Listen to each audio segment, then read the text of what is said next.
আজকের মেনু। এই দেখুন স্যালাড আর কোকাকোলা তো রয়েছে, তাছাড়া এখানে রয়েছে সর্ষে ইলিশ, মাছের মাথা দিয়ে ডাল, আর এখানে ভাজা হচ্ছে বেগুনি, আর তাছাড়াও রয়েছে চিকেন বিরিয়ানি। এই দেখুন এখন ভাত পরিবেশন করা হচ্ছে, আর সেটাও করছে দাদারাই। প্রথম ব্যাচে তো আমি, দাদা, উৎপল আর আরও দুটো দাদা বসেছিল।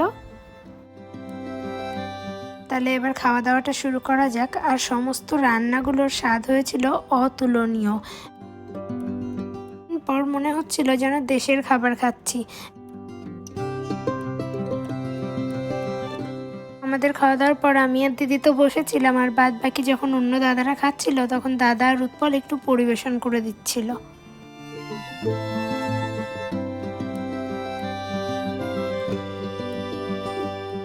তো খাওয়া দাওয়া করে কিছুক্ষণ বসে তারপরে আমরা বেরিয়ে পড়েছি। চলুন আবার দেখা হচ্ছে নেক্সট ভিডিওতে। আজকে